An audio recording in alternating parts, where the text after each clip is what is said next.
मेरा एक यहीं से क्वेश्चन है, डायबिटिक पेशेंट के ज़्यादा प्रोन टू केसेस होते हैं हार्ट डिसीज़ के, या फिर अगर नहीं है उन्हें तो क्या सीन है मतलब उसके बारे में? इंडिया को एक तो diabetic capital of the world बोलते बिल्कुल। हैं, और दूसरा है जब हम हार्ट के पेशेंट्स देखते हैं, अटैक के पेशेंट्स देखते हैं, उनमें ऑलमोस्ट या अराउंड 50% पेशेंट्स डायबिटिक होते हैं। तो ये अपने आप में एक्सप्लेन करता है कि डायबिटिक पेशेंट्स को हार्ट अटैक होने की चांसेस काफ़ी ज़्यादा है। अगर कोई पेशेंट डायबिटिक है तो उसे पहले से ही सतर्क रहना चाहिए और थोड़ा अपनी डाइट पे कंट्रोल करना चाहिए। ये जी। सबके लिए, ये आप डायबिटिक नहीं भी हैं तो तो भी। शुरू से ही डाइट पे कंट्रोल करें, और अगर डायबिटिक हैं तो और स्ट्रिक्ट कंट्रोल करना है, रेगुलर फॉलोअप रखना है।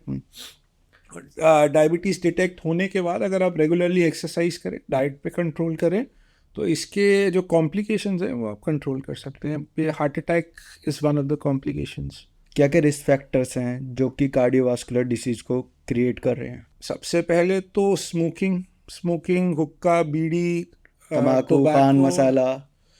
और जो रिक्रिएशनल ड्रग्स हैं, जो स्टूडेंट्स कहते हैं कि हम जस्ट ट्राई करने के लिए ले रहे हैं, बट देन आपको जो करना ही नहीं है वो ट्राई क्यों कर रहे हैं? जो निकोटीन है, कोकेन है, ये सब बहुत मिनिमल अमाउंट में भी आप लेते हैं तो ये हार्ट में प्रॉब्लम कर सकते हैं। एक तो ये हो गया। दूसरा है जंक फूड खाना, जो ऑयली फूड है, जो सैचुरेटेड फूड हम कहते हैं, जो समोसे, कचौड़ी, जो एक ही तेल से बार बार खाना निकलता है, उससे बचना है। वो आपका कोलेस्ट्रॉल बढ़ाता है, तो वो आपका रिस्क हार्ट अटैक का बढ़ाता है। फिर तीसरा है सेडेंट्री लाइफस्टाइल, बिल्कुल मूवमेंट नहीं, बिल्कुल एक्सरसाइज नहीं करना। और फिर बीमारियां आती है, जैसे हम कहते हैं डायबिटीज़ है, जो अभी हमने डिस्कस किया, हाइपरटेंशन है, बीपी बढ़ा हुआ है जिसको हम साइलेंट किलर भी कहते हैं, कोलेस्ट्रॉल बहुत ज़्यादा बढ़ा हुआ है। फिर अगर फैमिली हिस्ट्री है, फैमिली हिस्ट्री क्या है, अगर घर के मेल्स जो हैं, घर कोई आपका फर्स्ट डिग्री रिलेटिव है, भाई बहन, माता पिता, मेल्स में 55 साल की उम्र से पहले अगर हार्ट अटैक आया है, फीमेल्स में 65 साल की उम्र से पहले अगर हार्ट अटैक आया है, तो आपके फैमिली हिस्ट्री को हम कहते हैं पॉजिटिव है, तो इसमें आपकी चांसेस हार्ट अटैक की बढ़ जाती हैं। ओके। हम इवन जब हम देखते हैं कि पेशेंट को कार्डियक पेन है कि नहीं, हम एक ये पॉइंट भी उसमें देखते हैं रिस्क फैक्टर्स में। इसके सिवा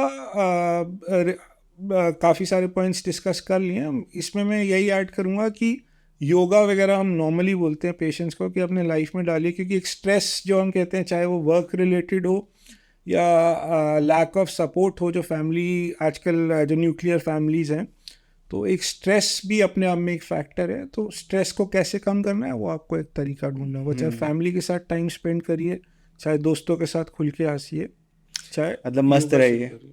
आप बोल दिया करिए ना पेशेंट से, हंस दिए होते खुल के अगर यारों के साथ में, हमें ना खोलना पड़ता इन औजारों के साथ में। बताते रहते हैं उनको अलग अलग तरीक़ों से। बाकी one of my cousin is in Google, तो वो मेरे से बोलता है, आपने जब बोला ना कि बार बार तेल नहीं यूज़ करना चाहिए, तो उसने मेरे को बहुत एक इंटरेस्टिंग फैक्ट बताया। बोलता है कि जो हमारे गूगल में हमें खाना मिलता है ना, तो उसमें एक बार ही वो ऑयल यूज़ किया था, उसके बाद उन्हें अलाउड ही नहीं है कि वो उसको दोबारा यूज़ करें। मतलब आपने एक बार बना लिया, उसके बाद जो ऑयल बच जाता है उसे या तो फेंक दिया जाता है या कहीं दे दिया, बट वो दोबारा यूज़ नहीं कर सकते। तो ये तो बहुत बेटर लगा मुझे उनका, तो उनका करिकुलम तो है ही बेटर। बट हमें घर में भी और बाहर भी देखना चाहिए इस चीज़ को कि हम कितना ज़्यादा, हम फूड ब्लॉगर्स को देखते हैं वो कितने गंदे तेल में मतलब बना रहे होते हैं खाना, उसी को सर्व कर रहे होते हैं, और उसकी वजह से ही मुझे लगता है जो हार्ट केसेज हैं वो बहुत ज़्यादा बढ़ते जा रहे हैं। तो ऑयल कैसा यूज़ करना चाहिए आपके हिसाब से? ये पहली चीज़ तो है कि कोई भी ऑयल हार्ट के लिए अच्छा नहीं है। अब कोई भी ऑयल यूज़ कर रहे हैं तो हार्ट को हार्म करेगा। अभी काफ़ी टाइम से ज़ीरो ऑयल कुकिंग कॉन्सेप्ट आया हुआ है। ओके। शायद हम इंडियंस इतनी जल्दी एक्सेप्ट नहीं कर पाएंगे, बट अगर हम किचन की बात करते हैं, मेरे को बहुत नॉलेज नहीं है, बट आपको मसाले छोकने हैं या इवेंचुअली आपको तड़का लगाना है, तो वो सब पानी में भी लग सकता है। ये जस्ट टेस्ट मसालों का होता है, ऑयल का नहीं होता है। तो एक माइंडसेट है हमारा कि ऑयल में बनाना चाहिए। अगर हम ऑयल में भी खाना बनाते हैं तो सबसे पहले कम से कम ऑयल यूज़ करिए। ज़ीरो ऑयल कुकिंग की तरफ जा सकते हैं तो बहुत अच्छा है। आप यूट्यूब पे देख लीजिए, नेट पे देख लीजिए, ज़ीरो ऑयल कुकिंग पे बुक्स भी हैं अब तो हम सबको धीरे धीरे उसको एक्सेप्ट करके उस तरफ जाना चाहिए। हार्ट के पेशेंट्स को तो स्पेशली जिनके फैमिली में पेशेंट्स है, ये इम्बाइब करनी चाहिए ये चीज़। फिर जब आप कहते हैं तेल अच्छा कौन सा है, और हम कहते हैं मूफा या मोनो अनसैचुरेटेड फैटी एसिड्स या पॉली अनसैचुरेटेड फैटी एसिड्स, ये अच्छे हैं। जो सैचुरेटेड फैटी अच्छे हैं मतलब बाकी से बाकी कंपेरेटिव अच्छे हैं। सैचुरेटेड फैटी, ये जो हम जो कहते हैं सैचुरेटेड फैटी एसिड्स है, जो आप कह रहे हैं तेल बार बार जो निकलता है, जैसे हम पूड़ी तल रहे हैं, समोसा कचौड़ी, तो जितनी बार उसमें तला जाएगा उतना ज़्यादा वो सैचुरेट होता रहता है। सिंपल तरीके से उसके मैं केमिस्ट्री में नहीं जाता, मैं हाइड्रोजन और कार्बन के जो बॉन्ड्स की बात करते हैं, बट धीरे धीरे सैचुरेट होता रहता है। जितनी बार तेल से निकलेगा उतना तेल हार्मफुल है। इवन हम लोग घरों में तेल को रीयूज़ कर रहे होते हैं, वो जैसे आपने बताया गूगल में वो सिर्फ एक ही बार यूज़ करते हैं। एक्चुअल रिकमेंडेशन यही है।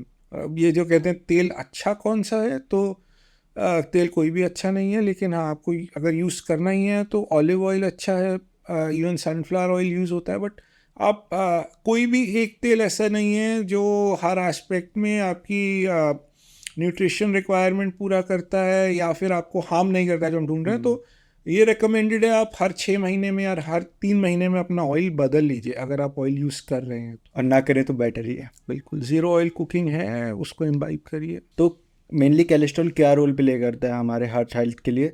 और दो तरह के कोलेस्ट्रॉल होती हैं, HDL और LDL, तो उनमें क्या डिफरेंशिएट है मतलब? HDL है, LDL है, बाकी ट्राइग्लिसराइड्स भी होते हैं जिसको हम चर्बी बोलते हैं, जो बेसिकली ऑयल चर्बी होता है, ट्राइग्लिसराइड ही कह लीजिए होता है। तो आपने जैसे बोला HDL है, LDL है। LDL जो है उसको हम बैड कोलेस्ट्रॉल बोलते हैं।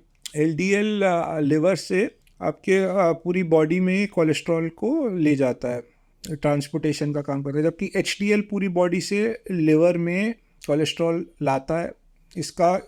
इसको इसीलिए गुड कोलेस्ट्रॉल बोला जाता है, बाकी की बॉडी से कोलेस्ट्रॉल हटा रहा है। तीसरा जो ट्राइग्लिसराइड हम कह रहे हैं, जिसको सिंपल शब्दों में बोलते हैं चर्बी है, ये भी बहुत हाई होता है, तो ये दिक्कत करता है। डायबिटिक पेशेंट्स में ज़्यादा मिलता है। अब आप जो कह रहे हैं कि कोलेस्ट्रॉल कैसे हार्म कर सकता है, कई सारी चीज़ें, बट इसको सिंपल तरीके से बताएं तो हम जब कहते हैं हार्ट की जो वेसल है या नाड़ी है 2.5-3 mm की होती है। जब हम इनको देखते हैं क्लिनिक एंजियोग्राम में देखते हैं तो ये 3 mm की वेसल है। तो आप खुद सोच लीजिए 3 mm कितना होता है। तो उसके अंदर लेयर्स होती है। तो सिंपल शब्दों में उसके अंदर अगर ये चर्बी हम कह रहे हैं तो ये जमती रहती है, धीरे धीरे जमती है। एक दिन ऐसा होता है ये मेम्ब्रेन इसके आगे जो लगा हुआ है वो एकदम से फटेगा, ये सारा चर्बी निकल के बाहर गिरी तो वेसल के बीच में जैसे ही कोई पार्ट आया, हम इसको बोलते हैं प्लाक रप्चर हो गया, उसके आसपास क्लॉट्स बनने लगते हैं, उसी से अटैक होता है। इसे बेसिकली हम प्लेग बोलते हैं। और इसे आप कॉल प्लाक रप्चर। हाँ, प्लाक रप्चर। इस प्लाक को कम करने के लिए हम क्या ओमेगा 3 का यूज़ कर सकते हैं? क्योंकि काफ़ी सारी स्टडीज़ बताते हैं कि ओमेगा 3 और ओमेगा 6 बेटर है। बिल्कुल, देखिए ओमेगा 3 अब स्टडीज़ भी आई है, ओमेगा 3 फैटी एसिड्स या ये फिश ऑयल जो हम कहते हैं ये हेल्पफुल है। बट मैं सबसे पहले यही बोलूँगा, इस तरफ जाने से पहले देखिए कि हम क्या खा रहे हैं, हम उसको कैसे पका रहे हैं, हमारा डेली लाइफस्टाइल क्या है, हम एक्टिव, ये सब देखिए सप्लीमेंट्स है, ये सब कम करने और स्टेबलाइज करने के लिए हैं। बट हम डे टू डे एक्टिविटीज़ में अगर बेसिक चीज़ें ठीक रखें तो इसके बाद ये सब सप्लीमेंट्स है। दवाई की ज़रूरत या सप्लीमेंट्स की ज़रूरत तब पड़ती है जब हम डे बेसिक टू डे चीज़ें ठीक अच्छा नहीं रह रहे, मतलब अगर हम योगा वगैरह कर रहे हैं तो बेटर है। हाँ, बट इस सब के बाद भी कुछ लोगों की टेंडेंसी होती है, चाहे फैमिलियल है या एज सच कोलेस्ट्रॉल बढ़ता है, तो मेडिकेशन है और ओमेगा 3 हेल्पफुल है, ये अभी तक स्टडीज़ ने प्रूव करा है।